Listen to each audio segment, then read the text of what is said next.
diangkat, kain kafannya tuh bercak darah semua. Pas gue lihat itu pocong, gue mau berdoa, mau baca ayat kursi. Pocong itu bilang, kamu mau ngapain? Mau berdoa ya?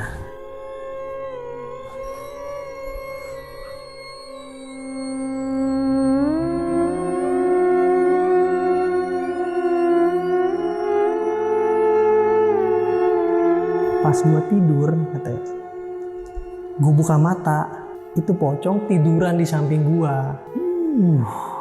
Pas gue melek, dia bilang kayak gini, kamu aja bisa main ke rumah saya juga bisa main ke rumah kamu. Terus pocongnya bilang gini, rumah kamu nyaman, kayaknya saya bakal lama tinggal di sini.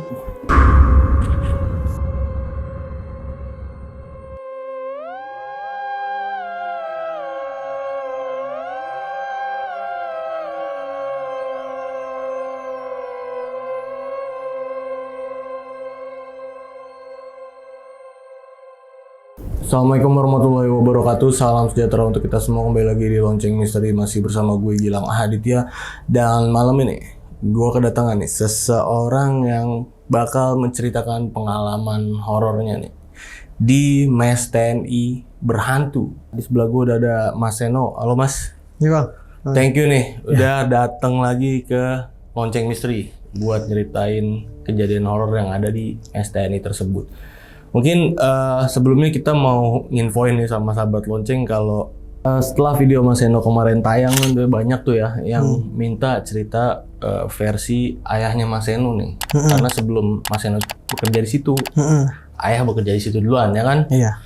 Nah, kita udah mengundang ayahnya Mas Seno, tapi ayahnya Mas Seno nggak bisa datang ya Mas ya? Nggak bisa datang. Sayang banget. Itu bisa diinfoin nggak Mas sama sahabat lonceng? Ayah Mas Seno kenapa nih Mas nggak bisa datang buat cerita? Bapak nggak bisa datang itu karena bapak itu stroke, lumpuh sebelah. Oke. Sebelah kiri udah nggak bisa ngapa-ngapain. Jadi makanya bapak setelah video gue yang pertama tayang ngasih tahu kalau bapak juga ngelihat yang ini gitu. Tapi diceritain ke gue. Dia cerita. Oh tapi dia masih bisa masih. Kalau ngomong bisa, cuma yang gerak aja, yang tangan kiri sama kaki kanan nggak bisa. Oh kalau berkomunikasi masih bisa. Cuman emang kalau badan emang udah nggak bisa ya. Nggak bisa. Oke. Dan katanya juga video Mas Seno nih setelah tayang itu banyak dari kenalan Mas Seno yang di mes tersebut yang ngontek Mas Seno waktu itu. Iya, nelpon juga, WhatsApp juga iya. Oke. Dan banyak cerita ternyata dari mereka juga ya? Iya benar. Oke. Oke Mas Seno, berarti nanti nih bakal ada cerita dari ayahnya Mas Seno, ya benar ya, terus sama yang kenalannya Mas Seno di mes TNI tersebut. Lalu ada katanya ada cerita Mas Seno yang belum diceritain dari kelupaan. Iya, lupa waktu itu ceritainnya, soalnya waktu awal kan tag-nya malam gitu. Iya, saking malamnya kelupaan ya. Iya. Karena gini Mas, beberapa video di Lonceng Misteri kalau yang emang ceritanya bukan orang aslinya ini katanya nggak seru nih bang, ceritanya bukan orang aslinya gitu. Enggak, ini kita sebenarnya mau undang ayahnya, cuman memang karena berhalangan banget ya Mas. Berhalangan banget. Dan ini bukan orang lain kok, ini anaknya sendiri yang cerita ya benar-benar. Iya. Ayahnya juga nanti bakal nonton ya, ayah Mas Seno ya. Nonton. Dan semoga aja cepet sembuh, cepet pulih ya. Amin, terima kasih doanya. Amin. Oke, gue juga mau nginfoin nih sama sahabat lonceng di rumah kalau nanti kita bakal road podcast juga ke luar kota lagi. Di antaranya adalah Purwokerto, Semarang, dan Malang ya. Di antara ketiga kota tersebut, jadi buat sahabat lonceng nih yang sekiranya rumahnya di daerah Purwokerto, Semarang, atau Malang yang pengen jadi narasumber cerita di Lonceng Misteri itu bisa kirim ceritanya ke link yang ada di deskripsi di video ini ya. Ya udah Mas. Yuk. Langsung kita mulai nih Mas ceritanya Mas. Asik.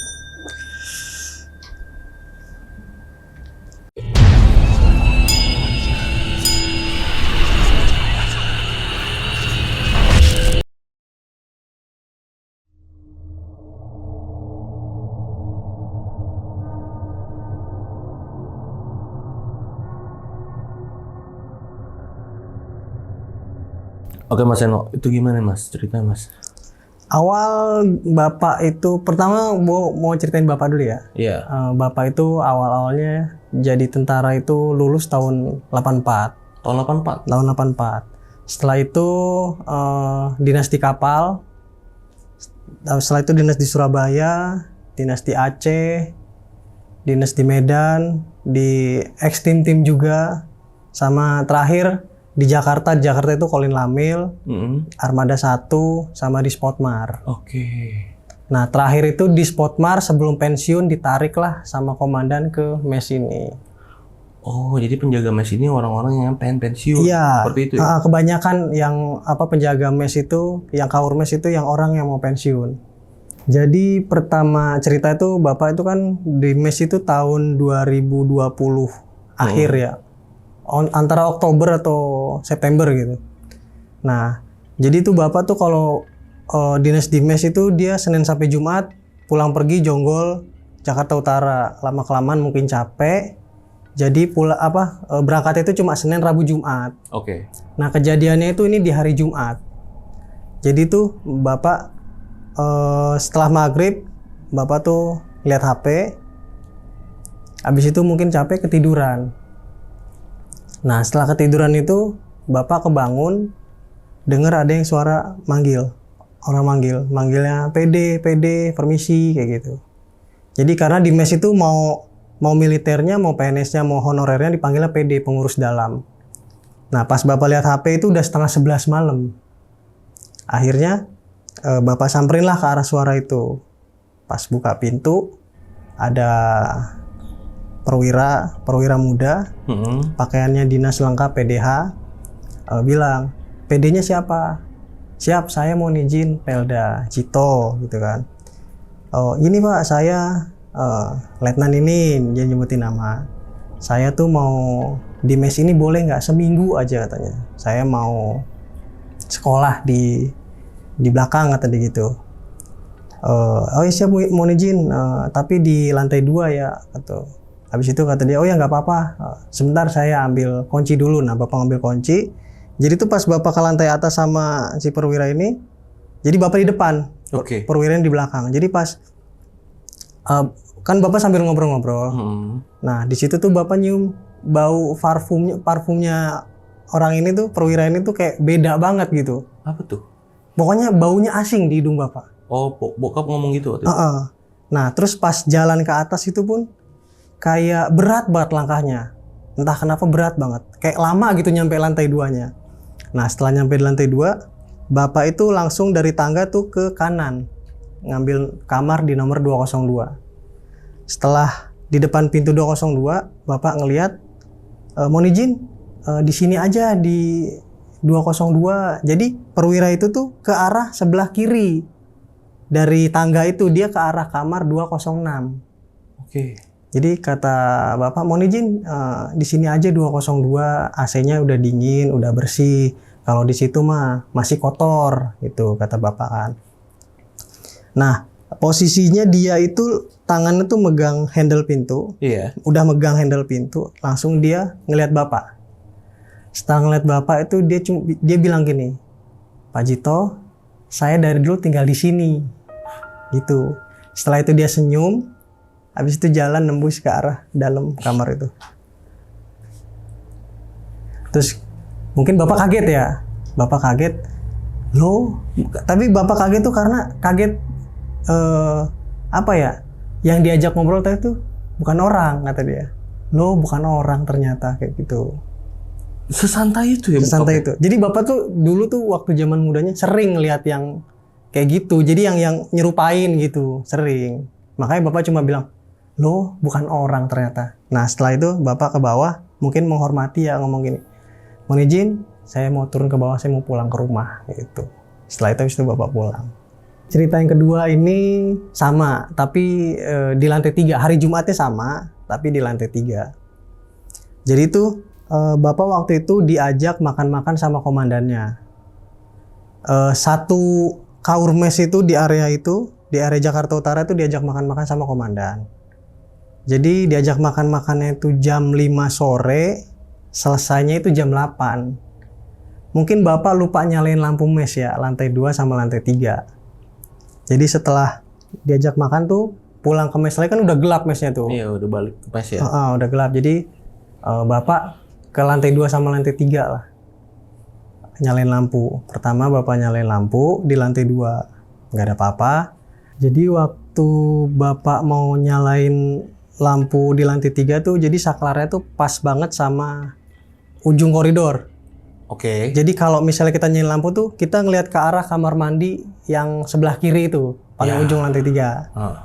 Nah, kan pas pertama ngeliat tuh gelap, pas bapak nyalain lampu, kan pandangan ke ujung nih, ke ujung. Pas bapak nyalain lampu tuh ada sosok yang waktu itu gue bilang, bayangan tapi bentuknya orang. Bapak ngeliat itu. Pas nyala langsung ngeliat itu di pojokan dia. Oh, ada di situ. Ada di situ. Jadi kan pojokannya dekat banget sama pintu ke arah kamar mandi. Ya.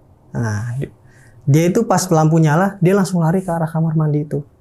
Jadi bapak itu tahu itu bukan orang, tapi mau mastiin.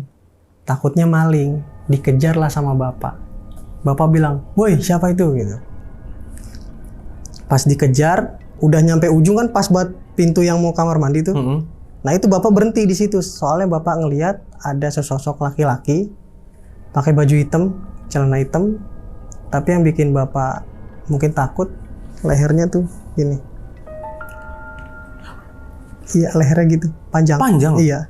Lah, Di situ bapak langsung mundur, udah langsung turun, habis itu pulang. itu leher apa kepalanya yang panjang? Lehernya. Lehernya yang panjang. Jadi kepalanya itu Kepalanya tetap bentuk tetap normal. tetap bentuk normal, cuma lehernya aja begitu. Ngeri ya.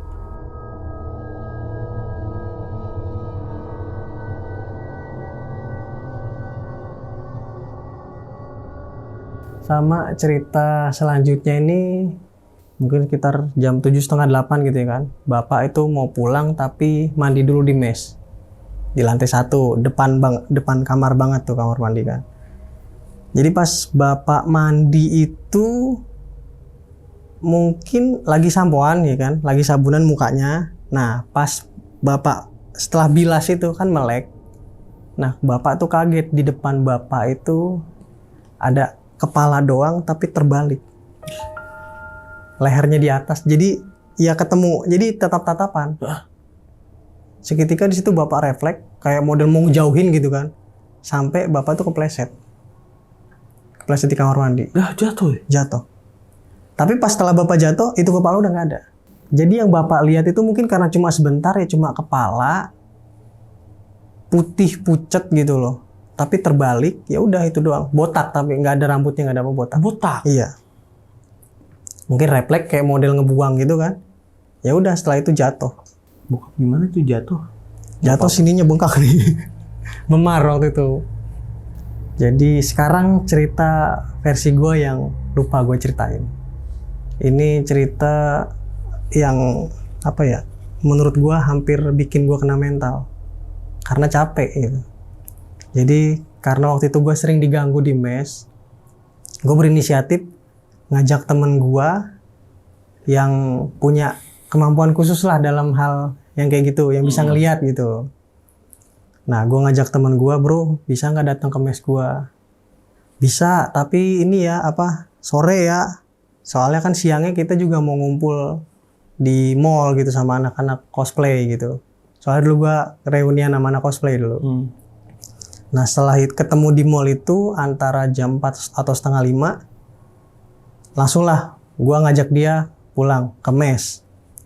Nah ya gue pas di mes tuh gue cerita, gue pernah ngeliat sosok perempuan di kamar mandi. Terus dia bilang, "Ya udah coba kita kamar mandi yuk." Nah pas di kamar mandi, gue kasih unjuk kamar mandi yang kelima, yang paling ujung tuh yang ada perempuannya tuh. Dia bilang gini, "Oh ini ada perempuannya di sini, tapi dia nggak ngelihat ke arah kita, dia ngebelakangin ke arah sana." Nah dia kaget itu, tiba-tiba dia kaget pas dia ngomongin tuh perempuan tuh balik badan ke arah dia.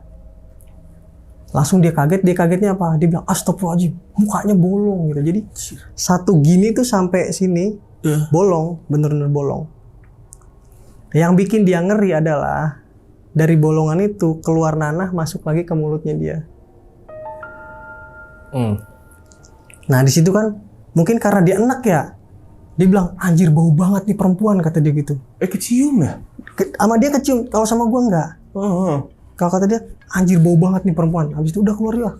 gitu. Nah setelah itu keluar, terus gue bilang ada lagi di belakang mes, bukan deket sih di pohon mangga belakang mes. Gue bilang ya udah coba yuk ngelihat. Gue ke belakang mes sama dia cuma ngelihat gini, bah kata dia gitu. Habis itu udah nyuruh gue pergi, udah pergi. Terus gue bilang, kenapa bro?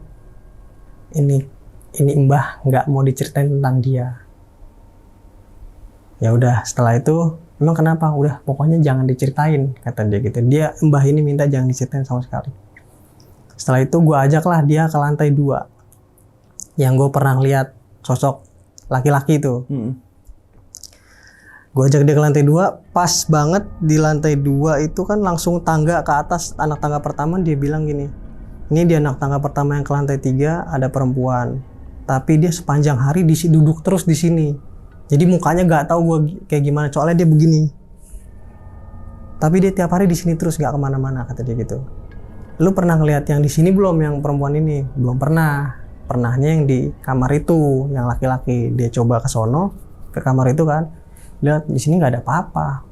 Kata dia mungkin lagi keluar kali, mungkin lagi jalan kali, main kata teman gue gitu. Nggak ada pokoknya. Pas gue mau ajak dia ke lantai 3, baru anak tangga pertama dia langkah, dia tuh langsung bilang, kayaknya gue nggak seharusnya ada di sini deh gitu. Emang kenapa? Yang di atas nyuruh gue jangan ke atas, gue disuruh pulang. Gue emang nggak seharusnya di sini kata dia gitu. Habis itu pulang. Pas pulang malamnya mungkin jam berapa ya, 8:30 atau 9:30, gue tidur. Tidur itu gue mimpi didatengin pocong dari kejauhan. Lama-kelamaan dia mendekat. Gue liat pocongnya itu serem banget. Jadi pocongnya tuh gini loh. Yang bikin gue takutnya ya, kain kafannya tuh bercak darah semua. Oh merah ya? Merah, bercak darah dari ujung atas sampai ujung bawah. Mukanya itu merah darah semua. Mata sebelah kirinya itu keluar, mau copot tapi ngegantung sama uratnya. Rahang bawahnya rusak, kayak nggak, pokoknya ngegantung lah gitu rahang bawahnya. Sama lidahnya tuh ngejulur sampai perut. Pas gue lihat itu pocong, gue mau berdoa, mau baca ayat kursi, pocong itu bilang, kamu mau ngapain? Mau berdoa ya? Tadi. Doa aja, aku nggak bakal pergi kok. Ya, di mimpi itu gue baca ayat kursi kenceng banget, dia malah bilang gini, ih kan nggak hilang, aku nggak terbakar gitu. Sampai gue makin kenceng baca ayat kursi di mimpi itu, ya tetap dia ngeledek tuh kan, nggak hilang, percuma kamu berdoa kayak gitu. Ayat kursi udah selesai gue baca di mimpi itu, dia bilang gini, berdoanya udah, kata dia gitu. Sekarang gantian, aku yang samperin kamu. Dia nyamperin gue sambil apa sih, entah ketawa atau merintih. Jadi suara tuh gini, kayak gitu, sambil melayang ke arah gue. Itu yang bikin gue takut, saking takutnya gue kebangun dari mimpi itu. Jadi kebangun tuh gue kayak orang takutan, lihat kiri kanan gitu kan. Berapa lama kemudian teman gue telepon, temen gue yang habis dari mes ini, telepon. Gue angkat kan, kenapa bro, tumben nelpon jam segini. Itu tuh udah 12:30 atau jam 1 tuh gue bangunnya. Dia nelpon, ini gue didatengin pocong dari mes elu, kata dia gitu. Duh, kok bisa? Pas gue tidur, katanya, gue buka mata, itu pocong depan muka gue. Yang bikin gue takut, dia ngomong gini, yang bikin gue takut, pocongnya itu, kafannya itu bercak darah, mukanya merah darah, matanya sebelah kiri mau keluar, ngegantung sama uratnya. Terus dibilang rahangnya rusak. Terus gue timpalin gini, lidahnya menjulur sampai perut ya. Langsung dia kaget, anjing kok lu tahu? Sama ya? Iya, kok lu tahu sih? Soalnya gue barusan dimimpin sama pocong itu. anjing itu yang datengin gue tadi barusan, makanya gue bangun ini, katanya gitu.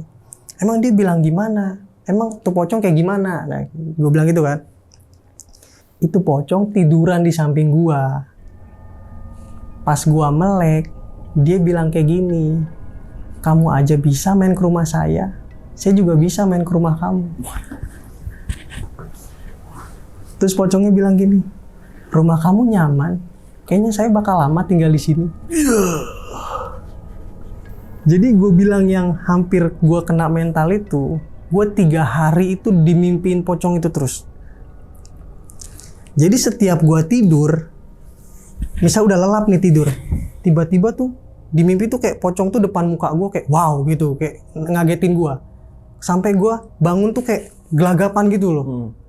Itu pokoknya mau setiap gue tidur atau ketiduran, itu gue selalu liat pocong itu. Sampai gue sehari tuh tidur ada cuma 2,5 jam atau 3 jam. Saking lelahnya itu gue diganggu itu.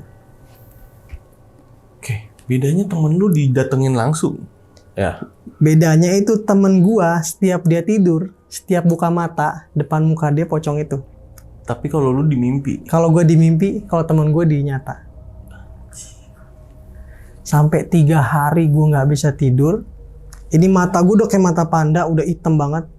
Yang hari keempat gue bilang, gue udah nyerah, gue bilang gitu. Kalau mau ganggu silahkan. Gue udah nggak tahu harus gimana lagi, gue bilang gitu. Akhirnya hari keempat itu udah nggak ada. Tidur udah aman. Terus gue tanya teman gue, udah masih diganggu nggak? Udah nggak, udah pergi. Gitu. 3 hari aja ya? 3 hari aja. Mungkin ya penunggu di mes itu nggak senang kalau gue bawa orang yang nyeritain tentang dia gitu. Iya. Ya gitu.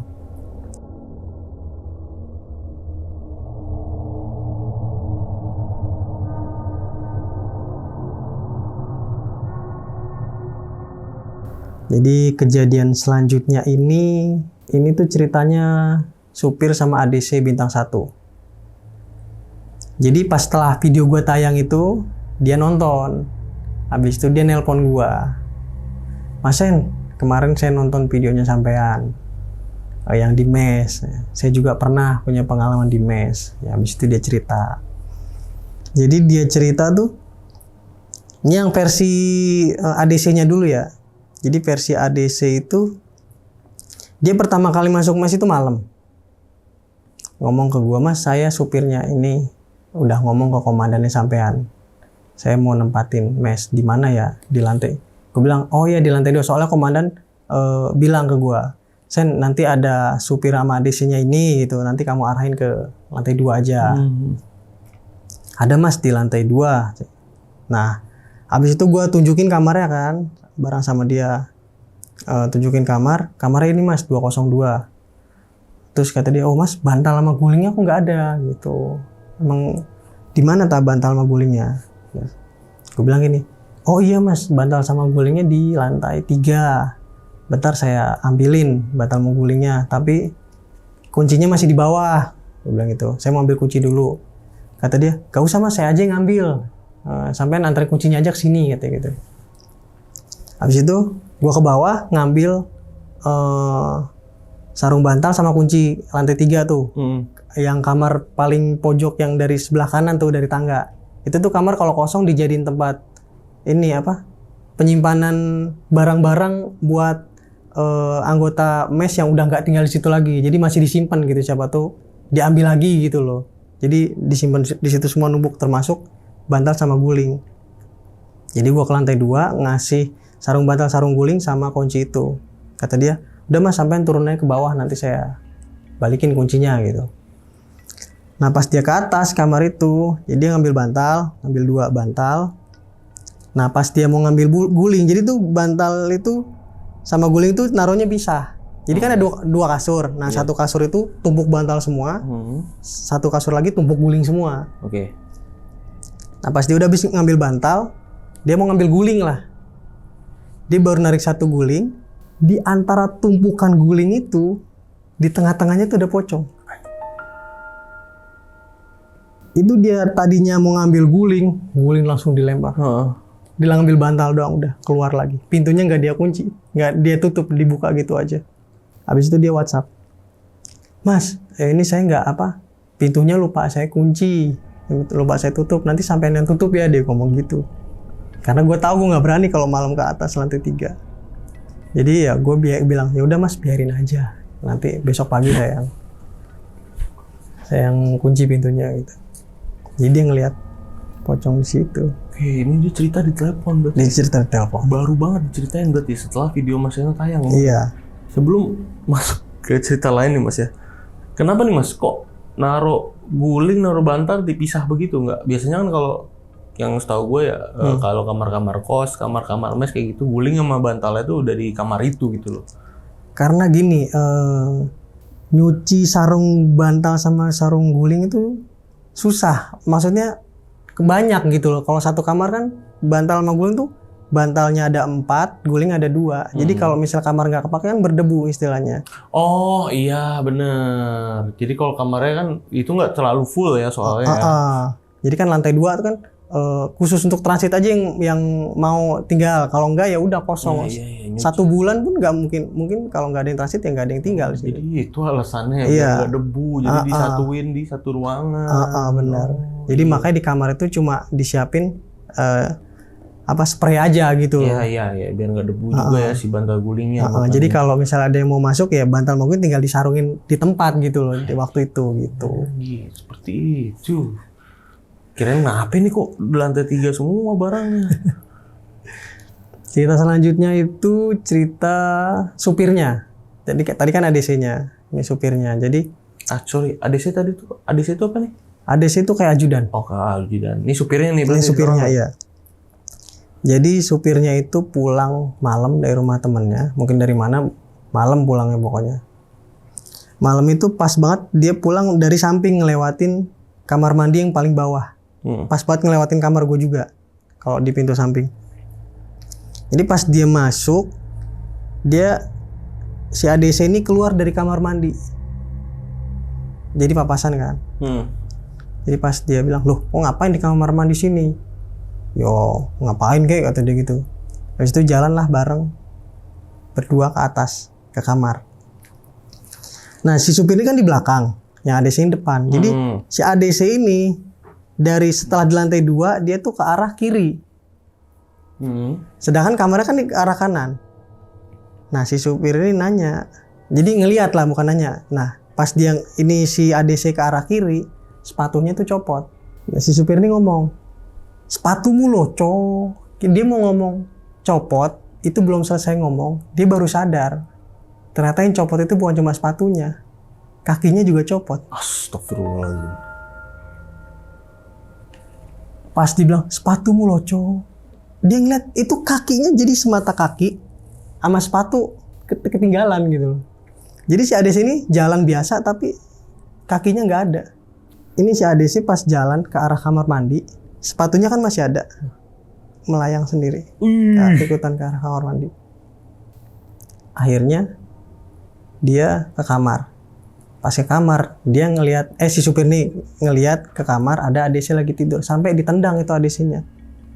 Takut kejadian kayak tadi lagi, sampai mastiin ini orang bukan yang di kamar gitu, sampai ditendang. Ternyata orang yang di kamar, yang itu bukan.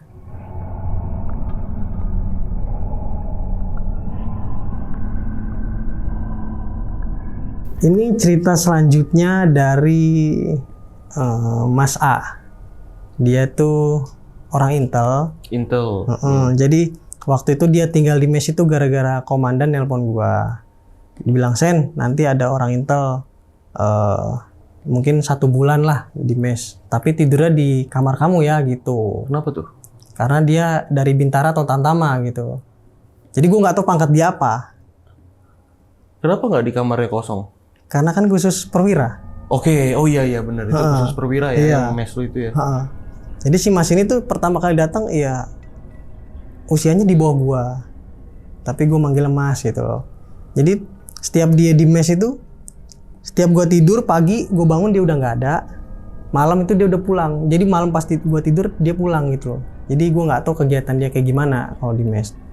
Tapi dia kalau dia di mes, dia tuh suka manggil gua gini, Mas Seno kayak gitu. Nah suatu ketika dia itu pulang ke mes habis ada acara mungkin atau tugas atau gimana kan. Dia pulang ke mes itu 12:30 atau jam 1. Dia masuk dari pintu samping. Dia ngelihat gua lagi mandi di pancuran kamar mandi, pakai bak, mandi kembang. Mandi kembang. Nah, terus dia bilang gini, Mas Seno, kon kok nggak dingin taman di jam segini, kata dia gitu. Ya wes lah, saya mau tidur, dia bilang gitu. Pas dia ke kamar, nyalain lampu, dia kaget. Di kamar itu ada gua lagi tidur.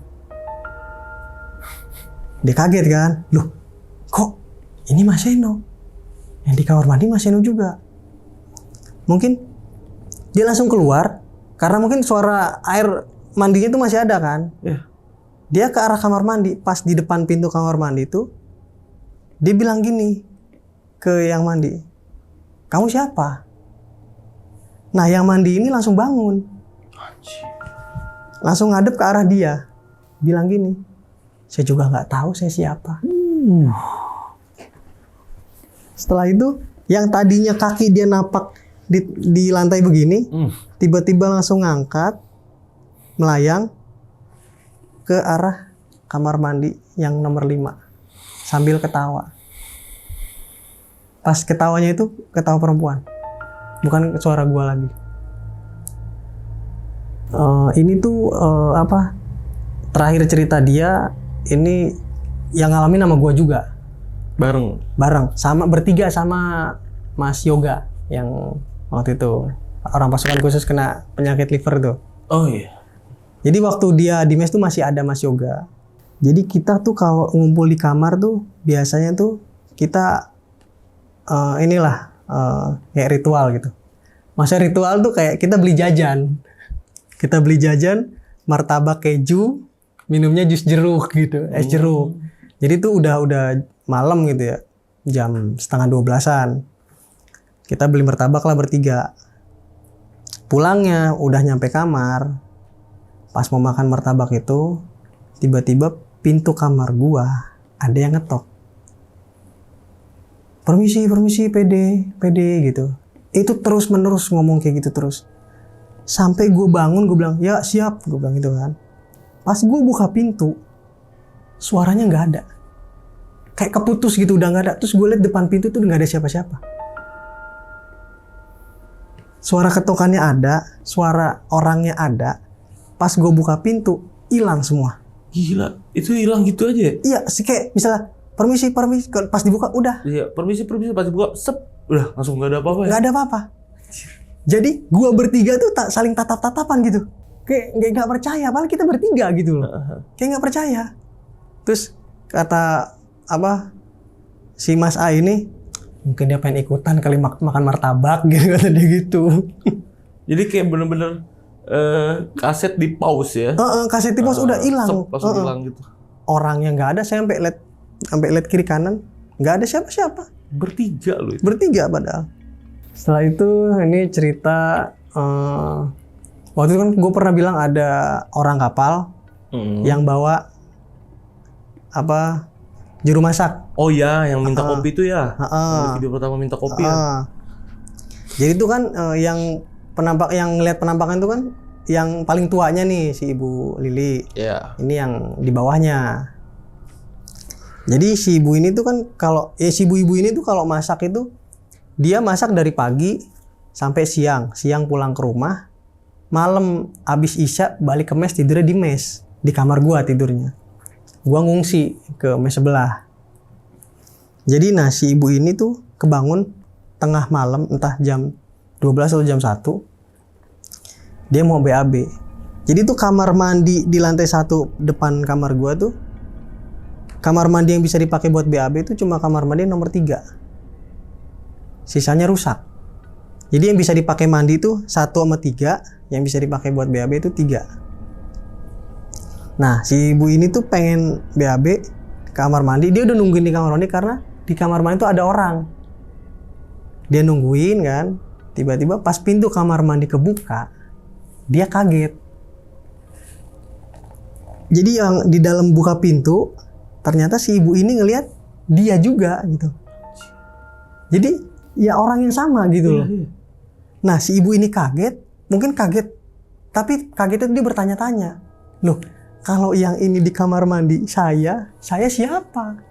Masa saya arwah kayak gitu? Jadi dia kayak bertanya-tanya gitu. Nah yang di kamar mandi ini jalan ke arah kamar, tapi tuh dia dari kamar mandi tuh ngeliatin si ibu ini. Jadi kayak tatap-tatapan.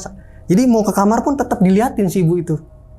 Ngelirik gini. Iya, diliatin terus sampai depan pintu, masuk ke dalam kamar, ditutup pintu. Wah, gila sih. Nah mungkin dia masih penasaran ya, ini tuh siapa gitu loh. Ke kamar lah, dia lihat nggak ada siapa-siapa. Habis itu dia nggak jadi, itu langsung tidur lagi. Ini kata dia kejadian yang paling aneh yang pernah saya lihat katanya. Cerita selanjutnya ini cerita tentang si kapten yang sebelah kamar gua. Yaitu si kapten itu biasanya tuh kalau Jumat, weekend gitu, akhir weekend, dia tuh pulang ke Jogja ke keluarganya. Jadi minggu itu tuh dia nggak pulang. Kan di mes sepi, gua kan pulang tuh, gua pulang ke rumah, jadi mes sepi, dia tinggal di mes sendirian. Jadi kalau di kamar dia kan di depan kamar di taman itu kan ada lampu taman tuh yang bulat. Jadi kan kalau lampu taman nyala, otomatis gorden pun kalau ada bayangan kelihatan dong siluetnya. Iya benar. Nah, dia nggak bisa tidur malam. Tiba-tiba depan kamar itu ada yang lewat. Dia kan kaget kan. Ya mungkin karena anggota mikirnya takutnya maling apa karena mes tuh sepi. Dia buka gorden sampai buka jendela kiri kanan nggak ada. Habis itu jendela ditutup. Nah pas gorden ditutup, siluet itu langsung ada di depan dia. Siluetnya pocong. Dia kan kaget. Dibuka lagi sama dia. Nggak ada apa-apa lagi. Ditutup lagi, ada lagi siluetnya. Sampai dibuka lagi, nggak ada. Nah pas dia tutup, siluetnya hilang, ya kan? Dia balik badan, pocongnya ada di kasur sebelah kasurnya dia lagi duduk. Tapi ngebelakangin dia. Mungkin karena dia orangnya berani ya. Dia orang berani banget. Dia bilang gini, kamu kalau mau di sini silahkan. Saya mau tidur, jangan gangguin saya. Anjir, dia bilang begitu. Dia bilang gitu. Saking beraninya. Abis itu dia tidur. Wah. Tapi ngebelakangin si pocong itu. Wah, gila. Sampai besok paginya udah, abis itu udah nggak ada sendiri udah pocong. Asli berani banget, parah. Terus ini terakhir ya dari gue ya, cerita terakhir dari gue. Berkaitan sama kapten ini juga nih. Oke. Jadi waktu itu kan Jumat siang. Si kapten keluar dari kamar ke kamar gue. No gitu kan. Bisa minta tolong nggak? Siap Cap, ada apa? Bisa minta tolong nggak? Anterin saya ke Gambir. Saya mau pulang ke Jogja. Karena waktu itu gue nggak bisa nganter, karena waktu itu kan gue punya YouTube, jadi pas banget sama gue mau take video. Gue bilang nggak bisa. Oh ya wis, nanti saya berangkat sendiri aja, kata dia gitu. Siangnya sebelum dia pergi tuh gue udah berangkat. Pulangnya kan malam. Jam berapa ya? 10:30 gue kalau nggak salah pulang tuh. Gue pulang malam, gue tidur. Nah pas tidur itu, jadi gini loh, jendela gue tuh bukan jendela ditutup kaca. Jadi jendela ventilasi yang tutupnya tuh kayak gini tuh. Makin ke bawah makin gini. Oh iya. Jadi kan nggak ada jendela, jadi itu jendelanya ditutupin pakai jaring biar nggak ada nyamuk aja. Jadi los gitu loh. Pas gue tidur, gue nyium bau rokok. Nyengat banget. Pas gue bangun, gue bilang gini, karena gue tahu si kapten ini tuh kalau misalnya malam, dia nggak bisa tidur, dia rokokan. Dia buka jendela, dia rokokan depan jendela. Oh iya. Gue bilang dong gini, karena gue tahu gitu loh kan. Cap, iya no, kata dia gitu. Loh, gak jadi pulang? Enggak no, ketinggalan kereta. Ya, kasian banget. Kata dia gitu. Gak lama setelah itu, kapten ini nelpon gue. Nelpon, pas gue angkat, gue bilang gini, ngapain sih Cap? Orang kita sebelahan kok pakai nelpon segala. Apa sih, no? Gak jelas kamu katanya gitu. Ini saya mau minta tolong. Loh, minta tolong apa, Cap? Saya tadi pulang, saya lupa pintu udah dikunci apa belum, pintu kamar saya. Coba tolong kamu cek kamar saya udah dikunci apa belum. Kuncinya ada di atas ventilasi. Loh, kan gue kaget dong. Loh, kan gue baru ngomong sama kapten ini. Ini telepon siapa? Cap, ini kapten beneran. Loh iya, no, ini saya, masa orang lain, kata dia gitu kan. Gue kaget di situ, Bang. Wah, itu tuh gue panik, pokoknya panik banget kan. Gue nggak tahu harus ngapain. Entah kenapa pas telepon mati, gue langsung ngomong gini. Ini gue peragain ya gini. Cap, gue bilang gitu. Langsung nyaut, iya, no. Anjir. Gue langsung, wah, gue ngomong anjing, gue langsung keluar dari kamar. Gue langsung lari ke mes sebelah. Masih nyaut dong dia. Masih nyaut. Gila. Pas paginya, setelah itu kan gue nginep di mes sebelah, mes perwira tinggi itu. Kebetulan ininya masih belum tidur, honorernya. Tidur situ. Gue tidur situ, lalu bilang numpang tidur. Setelah paginya, sekitar jam 8, gue cek lah kamarnya. Ternyata emang belum dikunci. Tapi tuh nggak ada bekas rokok bau apaan. Nihil gitu loh, nggak ada. Jadi di bawah puntung itu nggak ada, di dalam nggak ada. Nggak mungkin orang lain, soalnya itu suara si kapten itu.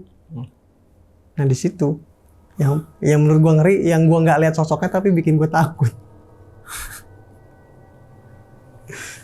Kan di video lu sebelumnya nih banyak komen-komen yang bilang Bang Gilang kok nggak ditanyain ini sosok-sosoknya asalnya dari mana, kenapa bisa ada sosok tersebut, kenapa bisa ada itu, bisa ada ini. Intinya kenapa gue tanyain? Sebenarnya udah gue tanyain ya. Cuman Mas Eno deh yang jelasin deh sama sahabat. Jadi kenapa tuh Mas?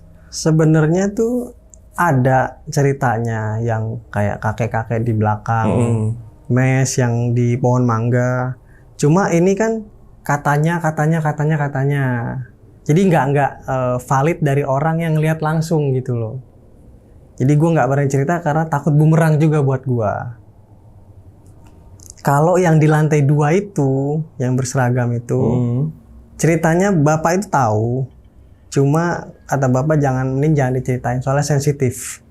Oke, jadi yang satunya ini masih simpang siur, ceritanya gimana masih belum valid. Yang satunya emang nggak boleh ceritain, Nggak boleh ceritain ya. Bahaya juga.